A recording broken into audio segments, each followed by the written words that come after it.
नमस्कार दोस्तों, मैं सनी और आज की वीडियो में हम बात करेंगे संविधान द्वारा आपको दिए गए जो मूल अधिकार हैं और किस मूल अधिकार के अंतर्गत जो आपकी महिला पहलवान है वो जंतर मंतर पे जाके प्रदर्शन कर रही हैं, प्रोटेस्ट कर रही हैं, उसके बारे में ही आज हम इस वीडियो में बात करेंगे। ठीक, तो जो आपका भारतीय संविधान है उसके भारतीय संविधान के भाग 3 में आपके मौलिक अधिकार का वर्णन किया गया है और मौलिक अधिकार जो आपका है वह अनुच्छेद 12 से लेकर 35 तक इसका वर्णन है। ठीक, आपके मौलिक अधिकार जो है ये अनुच्छेद 12 से लेकर 35 तक के अंतर्गत आता है। ठीक, और जो आपका प्रोटेस्ट चल रहा है वो भारतीय संविधान के अनुच्छेद 19 के अंतर्गत आता है, जो कि 19 जो आपका है वो आपके मौलिक अधिकार के अंतर्गत आता है। ठीक, तो यही आपका मौलिक अधिकार का मतलब क्या होता है? मौलिक अधिकार का मतलब ये होता है कि आपको ये एक तरफ से सरकार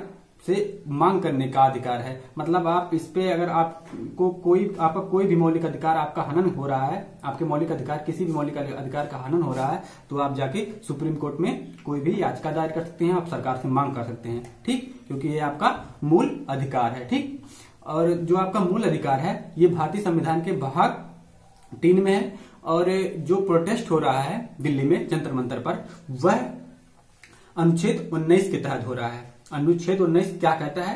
अनुच्छेद 19 यही कहता है कि आपको अभिव्यक्ति की स्वतंत्रता दी गई है अनुच्छेद 19 के तहत। मतलब कि आपको बोलने की आजादी है, पुतला जो फूकते हैं वो भी इसी में आता है, जो पुतला वगैरह इधर उधर फूकते हैं किसी भी नाराज नेता का, वो भी 19 अनुच्छेद 19(1) के अंतर्गत आता है। ठीक, और झंडा जो फहराते हैं ये भी आपका किसके अंतर्गत आता है? 19(1) के तहत आता है। ठीक, और राइट टू इंफॉर्मेशन जो है आपका ये भी 19(1) के तहत आता है। ठीक, 19(2) क्या कहता है? 19(2) जो है ये आपके आर्टिकल का सब पार्ट है, मतलब पार्ट का भी उप पार्ट है। ठीक, 19(2) क्या कहता है? 19(2) ये कहता है कि आप सभा कर सकते हैं, मतलब पूरे भारत में आप कहीं भी कोई भी सभा कर सकते हैं, लेकिन हाँ याद रहे आपके पास कोई भी हथियार नहीं होना चाहिए। ठीक, और आपका जो 19(3) है, 19(3) क्या करता है? 19(3) के अंतर्गत ये आता है कि आप पूरे भारत में कहीं भी कोई भी संगठन बना सकते हैं, मतलब आप कोई भी संगठन बना के रह सकते हैं। और आपका जो 19(4) है वह भारत में चारों ओर भ्रमण करने की इजाजत देता है, मतलब आप भारत में कहीं भी चारों तरफ भ्रमण कर सकते हैं। ठीक, और आपका जो 19(5) है, 19(5) का जो भाग है उसमें क्या कहा गया है कि भारत में बस जाने की स्वतंत्रता है, मतलब आप भारत में कहीं भी इस कोने से लेकर उस कोने तक किसी भी भाग में आप बस सकते हैं, जमीन खरीद सकते हैं। तो होता क्या था, पहले आप जम्मू कश्मीर में नहीं बस सकते थे, मतलब बस सकते थे लेकिन ये था कि वहां आप जमीन नहीं खरीद सकते थे, लेकिन जब से आपका 370 हटा दिया गया है आप वहां पे जमीन भी खरीद सकते हैं। ठीक, उसके बाद आपका क्या आता है? 19(6) आता है। 19(6) के अंतर्गत क्या कहा गया है? 19(6) ये कहता है कि आपको संपत्ति का अधिकार है, मतलब आपका जो संपत्ति का अधिकार कह सकते हैं पहले था अब हट गया है। 1978 में भारतीय संविधान का 44वां जो संशोधन हुआ था इसके अंतर्गत आपका जो संपत्ति का अधिकार है वो पूरी तरह से हटा दिया गया है। संपत्ति का अधिकार क्या होता था? ये होता था कि मान लीजिए आपका कोई जमीन है, वहां पे सरकार कोई रोड बना रही है, तो आप ये कह के सरकार को रोक देते थे कि ये तो मेरी जमीन है, ये हमारा संपत्ति है और संपत्ति का मुझे अधिकार है, मैं अपनी जमीन नहीं दूंगा। तो यही सब वजह था कि इसको हटा दिया गया है आपके मूल अधिकार से।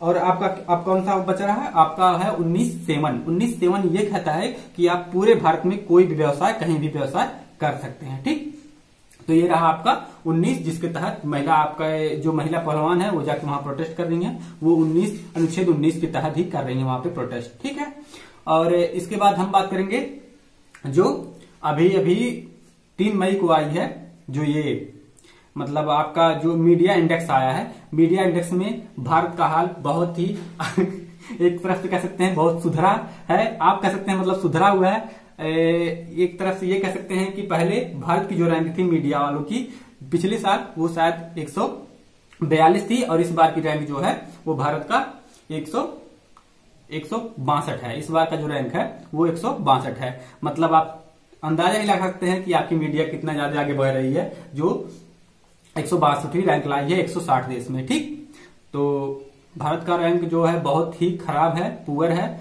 नॉर्वे इस इंडेक्स में सबसे ऊपर है। ठीक, और 180 देश में भारत की जो रैंक है वो 162 है, जो कि बहुत ही शर्मंदनीय कह सकते हैं, मतलब बहुत ही शर्मिंदा लायक ये लोग रैंक लाए हैं। ठीक, ये एक का बच्चा भी अगर एक बार फेल होता है तो अगली बार सुधार करके अच्छा रैंक लाता है, लेकिन ये लोग सुधरने का नाम नहीं ले रहे हैं। और यही वजह है कि भारत की रैंक, जो भारत का मीडिया वालों का रैंक है, वो दिन प्रतिदिन गिरता जा रहा है। ठीक, और एक न्यूज और अभी आई है कल कि जो भारतीय पहलवान है वो अपना मेडल वापस करने की घोषणा कर रहे हैं। मतलब अगर उनको न्याय नहीं मिलेगा तो अपना वो मेडल जो है वो वापस कर देंगे। लेकिन आप खुद ही सोच सकते हैं कि जिस मेडल के लिए वो दिन रात मेहनत करते हैं, वो मेडल अगर वापस करेंगे तो आपके भारत की इंटरनेशनल और नेशनल लेवल पर कितनी ज्यादा बेइज्जती होगी। तो आई होप ये ऐसा कुछ ना हो और सब चीज सही हो जाए और महिला पहलवानों को भी न्याय मिले। मतलब जैसा भी हो, जो भी हो, सुप्रीम कोर्ट अच्छे से इसको सुलझाए।